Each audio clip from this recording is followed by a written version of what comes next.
வாழ்க வையகம், வாழ்க வையகம், வாழ்க வளமுடன். வாழ்க வையகம், வாழ்க வையகம், வாழ்க வளமுடன். குரு வாழ்க, குருநாமம் வாழ்க, குருவே துணை. நம்ம எல்லாருமே மனிதர்களாக பிறந்திருக்கோம். இப்போ மனிதன் உயிரோடு இருக்கிறான் அப்படின்னா அவனுக்குள்ள உயிர் இருக்குது அப்படின்றத எப்படி தெரிஞ்சுக்கலாம்? அவனை உலாவறான், பேசுகிறான், நடக்கிறான். அப்போ இறந்தால் அந்த உயிர் போயிடுச்சுன்னு சொல்கிறோம் இல்லையா? அப்போ அந்த உயிரோட தன்மை என்ன?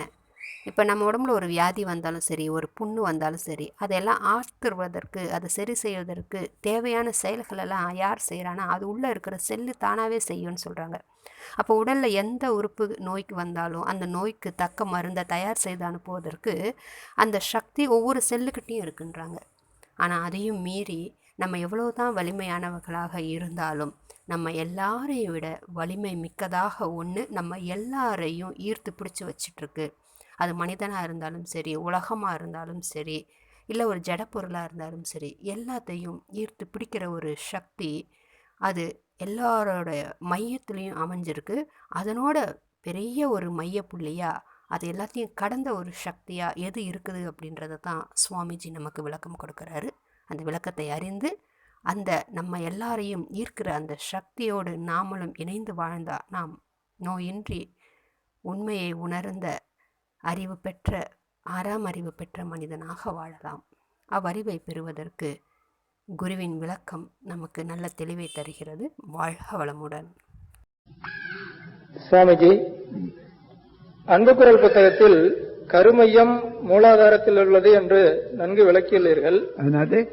அருட்பேராற்றல் அன்புக்குரல் புத்தகத்தில் அதே போல உயிர் துகளின் மையமும் கருமையம் என்று ஒரு இடத்தில் குறிப்பிடப்படுகிறது. இந்த இரண்டையும் சற்று தெளிவாக விளக்க வேண்டுகிறது.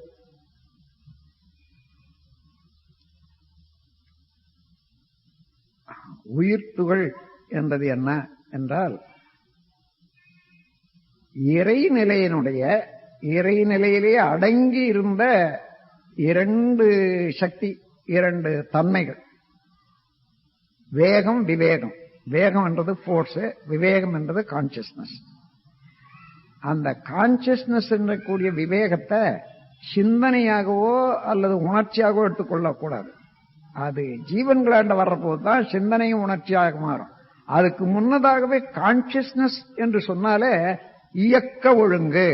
எந்த பொருளும் அதனுடைய இயக்கத்துல ஒரு ஒழுங்கு அமைத்துக் கொண்டிருக்கிறது. அது காரணம் அதனுடைய மையத்துல உள்ளது இறைநிலை ஆகையினால, அதை சுத்தி அழுத்திக் கொண்டிருப்பதும் இறைநிலை ஆகையினால, இந்த இரண்டு இணைப்பும் சேர்ந்து அந்த பொருளை, அந்த ஒரு விண்ணை அல்லது விண்கூட்ட ஒழுங்காக இயங்க செய்யுது. அது என்ன? வடிவம் தன்மை இயக்க ஒழுங்கு என்றது. அததான் கான்சியஸ்னஸ் சொல்றோம். அதனால இப்போ இறைநிலையில என்ன இருந்தது என்று சொன்னா வேகமும் விவேகமும், அந்த வேகம் பொத்துக்கொண்டு குமிழ் விட்டு எழுந்த போது அதுதான் அதாவது விண்ணாக மாறி. அப்போ விண் என்றது அதிலே இருந்து எழுந்தாலும் சுற்றி இருப்பது என்ன? இறைநிலை. இறைநிலையுடைய அழுத்தம் சுற்றி அழுத்துவதனால சுழல ஆரம்பிக்குது. சுழல ஆரம்பிக்கிறதுனால வட்ட வடிவம் கொள்ளுது. அந்த வட்ட வடிவம் கொண்டு வேகமாக சுழலுவதனால புறத்தே இருக்கக்கூடிய வேகத்தை விட நடுமையத்தில் வரும்போது வேகம் குறைந்து கொண்டே வரும். There is a point in the center where there is no motion at all. அப்படியே வர்றபோது மையத்தில் ஒரு புள்ளி இருக்குது, அங்க மோஷனே இருக்காது, வேகமே இருக்காது. அப்போ வேகமே இருக்காதுன்னா எது வேகமாக சுழலுது? இறைவெளியினுடைய ஒரு பகுதி. அப்போ வேகமே இல்லாதது என்று சொன்னா இறைவெளியே. அப்ப இறைவெளியோட இணைப்பாகவும் மையத்துல அது சுத்த வெளியாக இருப்பது அது வெற்றிடம் தான். அந்த வெற்றிடம் இப்ப இந்த விண் சுழண்டு கொண்டே இருக்குதே, அந்த சுழற்சியில ஒன்று தள்ளி நிறுத்தக்கூடிய அளவுக்கு வேகம். இந்த வேகத்தினால ஒன்று தள்ளி நிறுத்தி, அதுதான் இடைவெளி ஒரு அணுவுக்கும் இருக்கும். ஆனா அது சுழற்சி குறைய குறைய குறைய நடுமையம் அதிகமாகும், அதனால சுழற்சி குறையும். அப்ப சுழற்சி குறைய குறைய குறைய ஒன்றோட ஒன்று சேரும் தன்மை உண்டாகும். இது வரைக்கும் தள்ளும் தன்மை அதிகமா இருந்தது, இப்ப சேரும் தன்மை.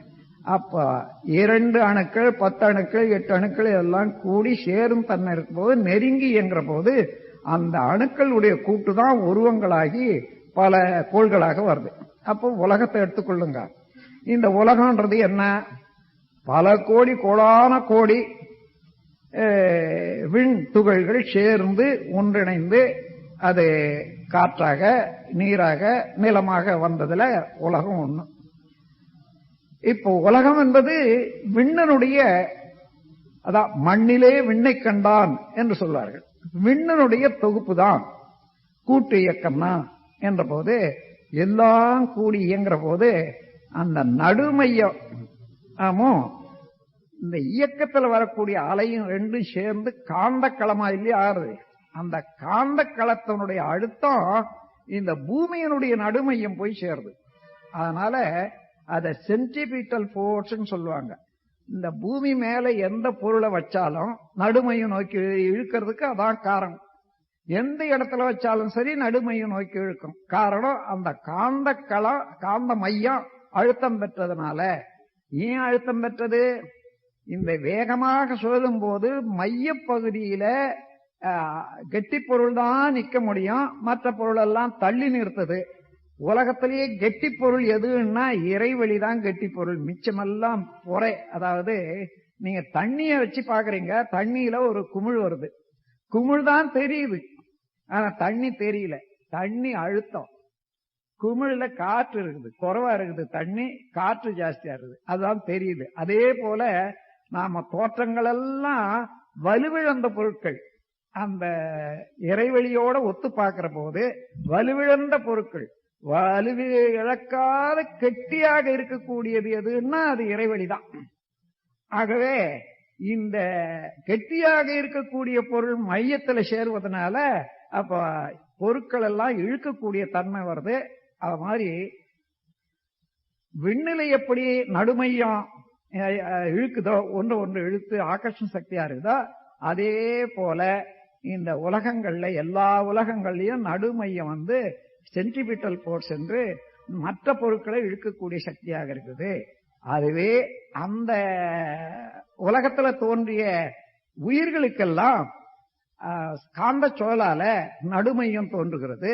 அந்த நடுமையம் தான் ஜெனட்டிக் சென்டர் என்று கருமையமாக இருக்கிறது. அந்த கருமையத்துல உடலுக்கு உருபொருளான வித்துவும், இந்த உயிர்ச்சூழல்ல எது எது கொஞ்சம் அழுத்தம் பெற்றதோ அது மையமாகவும், அத காந்தத்தினுடைய மையமாகவும் மூன்று சேர்ந்து கருமையம் அமையுது. ஆகையினால என்ன, பூமியினுடைய மேல எந்த பொருளை வச்சாலும் மையம் நோக்கி இழுப்பது போல அலை, அதாவது ஒலி அலை வருது, ஒளி அலை வருது, ஏதாயாலும் தொடுது, எல்லா புலன் உணர்வுகளையும் உள்ள இழுத்துக் கொள்ளுது இந்த கருமையம். அப்படி உள்ள இழுத்துக்கொண்டு அதை இறுக்கி என்ன சொல்றது, இன்ஃபினிட்சிமல் பார்ட், ரொம்ப நுணுக்கமாகி இருப்பு வச்சுக்குது அத கருமையத்துல. அத இருப்பு வைக்க அனுப்புற போது புலன்கள் மூலமாக சத்தத்தை கேட்டோம், மூளையில போற போது அது வெறும் டாட், ஒரு புள்ளி வடிவமாக வருது.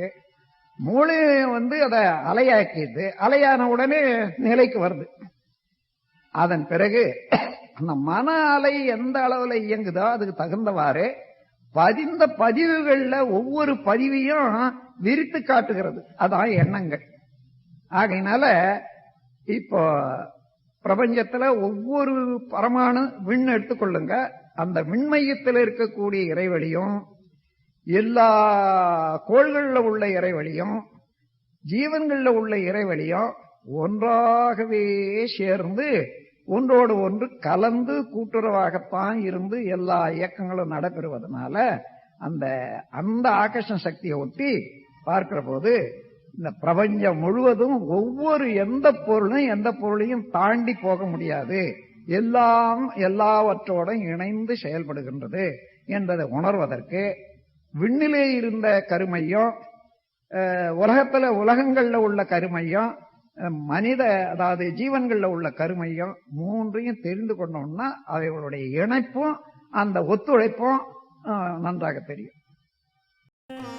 வாழ்க வளமுடன். ஸ்கை வேதாத்ரி அமுதம் சேனலை சப்ஸ்கிரைப் பண்ணாதவங்க சப்ஸ்கிரைப் பண்ணுங்க, பெல் பட்டனை டச் பண்ணுங்க. அப்போ தான் நாங்கள் போடுற எல்லா வீடியோஸும் உங்களுக்கு கிடைக்கும். நன்றி. வாழ்க வளமுடன்.